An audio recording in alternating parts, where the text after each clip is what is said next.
अभी पहले लिख लो फिर।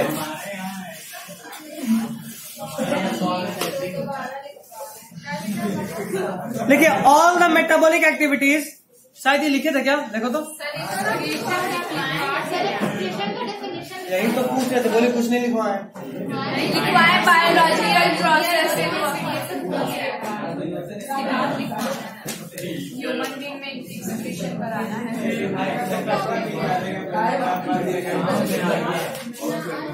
लिखिए the excretory system in human beings, the excretory system in human beings, ये भी तूने लिखवाया ना, एक बार देख ले यार।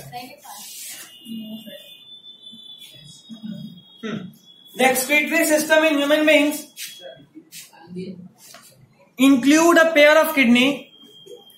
Excretory system in human beings include a pair of kidney, a pair of ureter,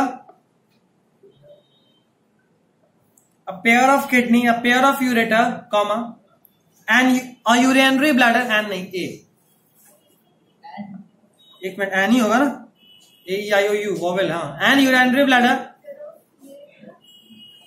urinary bladder and urethra, urinary bladder, urinary bladder and urethra, urinary bladder and urethra. Next point, kidneys are located in the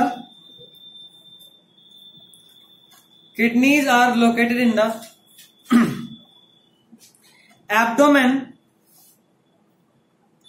Kidneys are located on the abdomen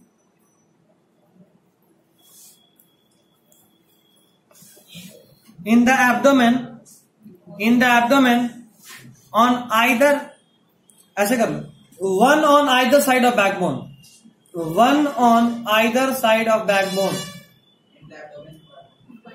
comma देकर, one on either side of backbone,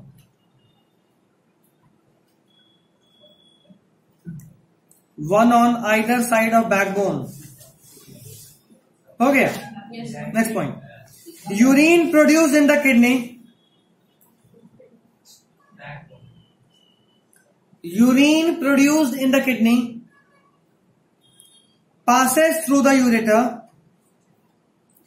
The urine produced in the kidney passes through the ureter into the urinary bladder, passes through the ureter into the urinary bladder,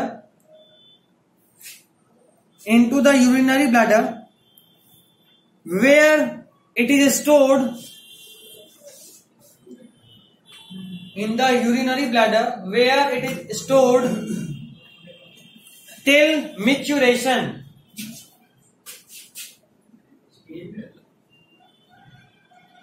छोड़, इतना बड़ा term use क्यों कर, till it is excreted out कर दो, till it is excreted out.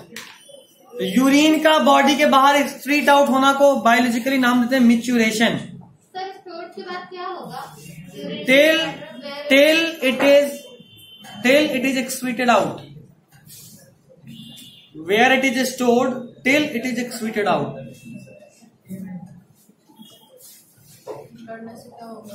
till it is excreted out हो गया.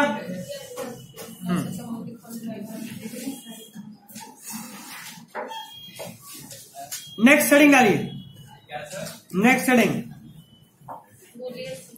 Nephron. Nephron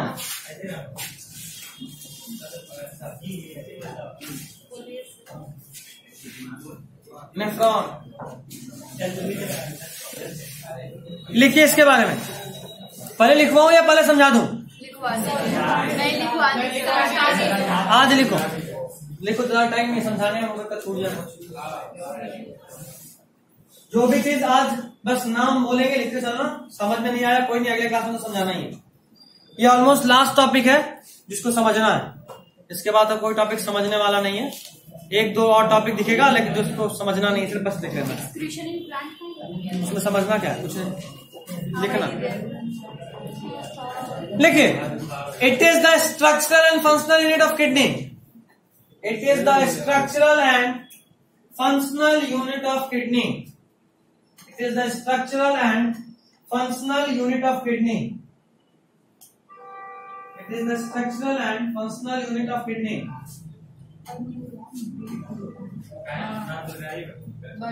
Next one. It filters the blood. It filters the blood and produces urine.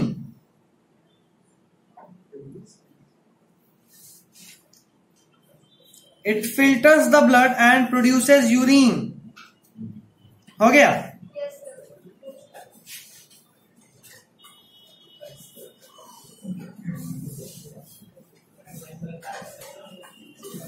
चलिए, लेकिन एक point, the blood इंटर्स the nephron. बहुत important है, ये अक्सर पूछता है. बोर्ड अगर होता तो 5 नंबर तो यहां से एक बात बनता ही बनता. अभी बोर्ड नहीं एमसीक्यू है तो एक आध क्वेश्चन चाहिए. अच्छी बात है ना, अभी तो नंबर ले आओ 80%.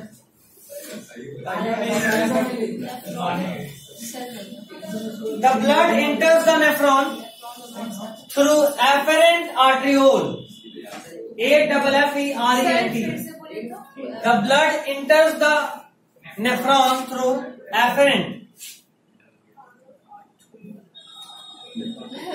afferent arteriole.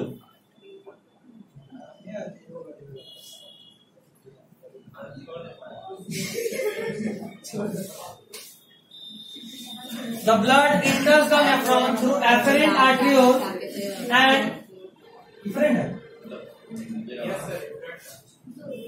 and gets out through it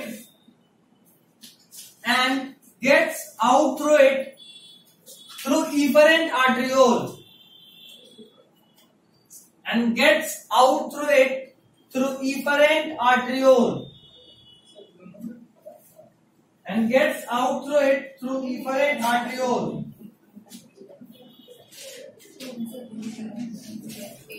हो गया? Next point. It forms a junction called glomerulus. It forms a junction called glomerulus.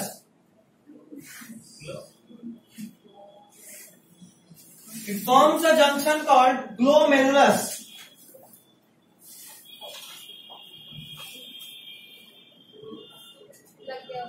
Glomerulus. हो गया? Next point. एक नाम और दो. Glomerulus, which is a net-like structure. Glomerulus, which is a fine net-like structure. Fine net-like structure. Net-like structure. Fine मतलब बहुत ही पतला पतला सा नेट बनाएगा. ठीक है? Fine net-like structure. Next one. Afferent arteriole has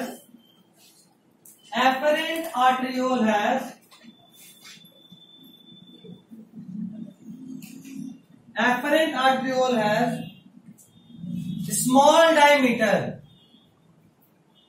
Afferent arteriole has small diameter, while efferent arteriole has larger diameter.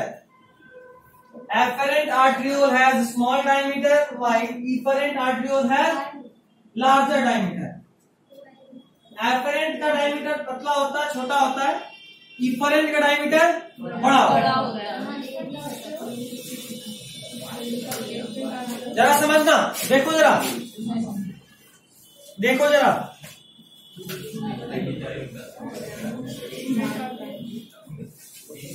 ये एक स्ट्रक्चर है, इसका नाम है बोमेन्स कैप्सूल.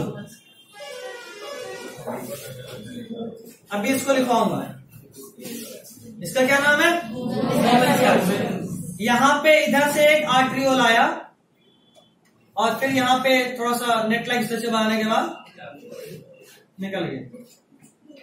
ये पतला है, इसका नाम है एफेरेंट. यही तो रहा. और ये वाला है इफरेंट। जरा बताओ ना, एफरेंट अगर पतला है तो इसमें ब्लड प्रेशर ज्यादा होगा या कम होगा? ज्यादा होगा। सिंपल सा लॉजिक है, जो पाइपलाइन होता है आपके घर में, अगर आप उसका माउथ को दबा कर पतला कर दबाएंगे तो प्रेशर बढ़ जाता है, और जो यहां से निकलेगा उसमें प्रेशर कम होगा। अच्छा, ये है ग्लोमेरुलस। देखो ये है क्या? ये ग्लोमेरुलस। अभी कुछ होता, ग्लोमेरुलस ये आपस में आया, आपस में मिक्स हुआ तो नेट लाइक स्ट्रक्चर बनाया। यहां से जो ब्लड आ रहा है वो हाई प्रेशर में आ रहा है, जो जा रहा है वो कम प्रेशर में है। हाई प्रेशर में जो ब्लड आया, और अच्छा ग्लोमेरुलस और ये बोमेन्स कैप्सूल, यहाँ पे फाइन गैप्स होता है, बहुत पतला पतला सा गैप। तो जब हाई प्रेशर में ब्लड आता है तो ये फिल्टर होता है, मैक्सिमम चीज पार हो जाएगा, कुछ चीज ऊपर वापस लौट जाएगा। ठीक, मान लो आप एक ग्लास पानी लिए, उस एक ग्लास पानी में 1 ग्राम साल्ट डाले, 1 ग्राम शुगर डाले, 1 ग्राम सैंड डाले और 1 ग्राम सॉइल डाले। ठीक, जब आप बहुत तेजी में उसको किसी नेट से पास करोगे तो हो सकता है शुगर और साल्ट तो पास हो जाए, कुछ हद तक सॉइल भी पास हो जाए, लेकिन सैंड तो रुक जाएगा। ठीक, अच्छा शुगर और साल्ट तो हमेशा ही पास हो जाता, लेकिन सॉइल नॉर्मली रुक जाता, क्योंकि उसमें भी कुछ फाइन ग्रेन लाइक स्ट्रक्चर होता है। लेकिन बहुत हाई प्रेशर में आप डाल रहे हो, उसके पार हो गया, वो भी होता है ना सर।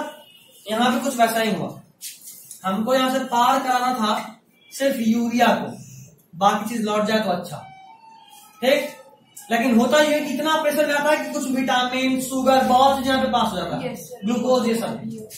ठीक है, तो एफरेंट का डायमीटर पतला होने का काम समझ गया, प्रेशर जनरेट होता है। और इफरेंट का डायमीटर ज्यादा है, मतलब वहां प्रेशर वापस नॉर्मल हो चुका, ताकि ब्लड वेसल या और भी कहीं पार्ट को कोई डैमेज ना हो।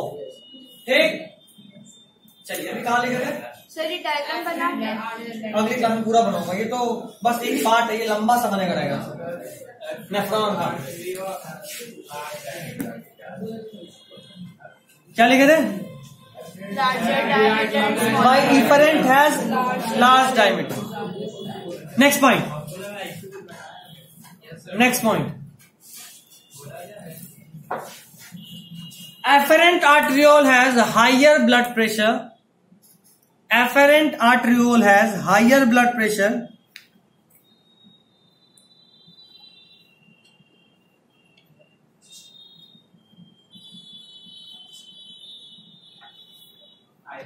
Blood pressure, while efferent has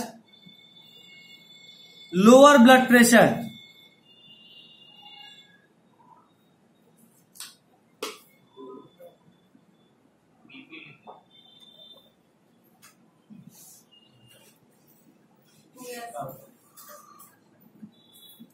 हो गया?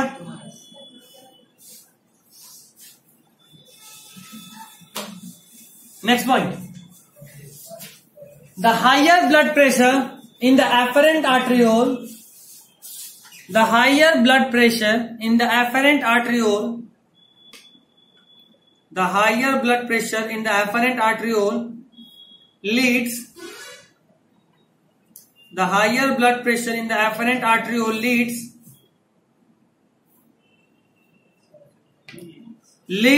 to the filtration of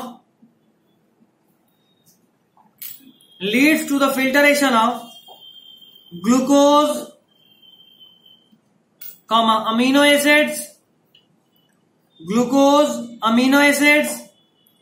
salts, water, and urea as filtrate. Urea as filtrate. इतना सर, हाँ पूछो। एक पॉइंट छोड़ के यहाँ वाटर रीअब्सॉर्ब भी होता है, यहाँ पे नहीं होता। नेफ्रॉन का बहुत लंबा पार्ट है, आगे में होता है। PCT, DCT, loop of Henle, वहां लूप ऑफ एनले में वापस वाटर एब्सॉर्ब। ठीक है, तो इतना सारा चीज वापस से इतना हाई प्रेशर था कि ये भी पार हो गया। Next point. अभी तो 1/3 ही हुआ है, 1/3 भी नहीं हुआ सही से। अभी तो 1/3 भी नहीं हुआ है, 2/3 बचा हुआ है। हाँ 1/4 बोलो, 1/4 हुआ होगा। तो कोई नहीं, अगला दिन लिखेंगे, लेकिन लिखना तो है। Next point,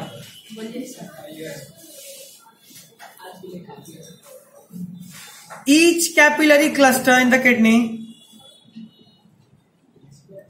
each capillary cluster in the kidney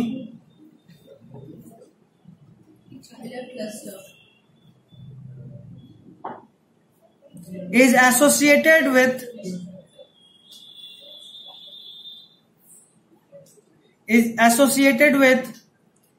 cup-shaped end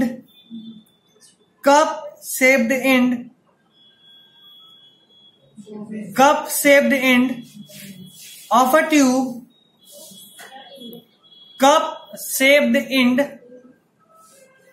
tube, that collects the filtered urine। ये एक्चुअली में कायदे से थोड़ा आगे होना चाहिए, बट हम पहले ही लिखवा दिए क्योंकि यहां से एक एमसीक्यू बन सकता है और फिर हम भूल जाते हैं। ये इतना इंपॉर्टेंट नहीं है। That collects the filtered urine।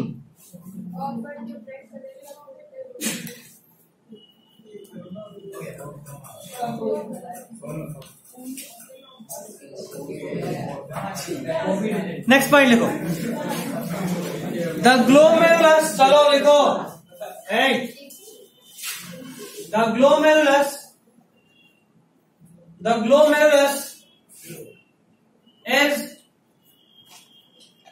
is situated above Bowman's capsule। The glomerulus is situated above Bowman's capsule,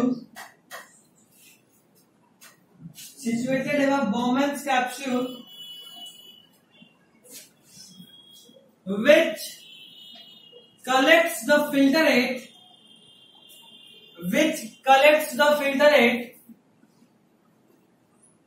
and passes it into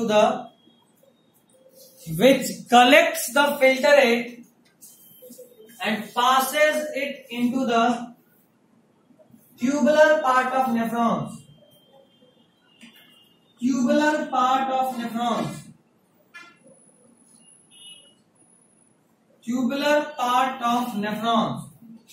ठीक है, ट्यूबुलर पार्ट ऑफ नेफ्रॉन्स। ठीक है ना। चलिए आज के लिए इन पे सही जगह होगा रोकने के लिए। अगले दिन लूप ऑफ फेनले, पीसीटी, डीसीटी और कलेक्टिंग डक्ट। उसके बाद ये सब तीनों मिलाकर लगेगा 15, 20, 25 मिनट। उसके बाद हीमोडायलिसिस 5-7 मिनट और उसके बाद एक्सट्रूजन इम्प्लांट 5 से 10 मिनट। चलिए, this is all for today.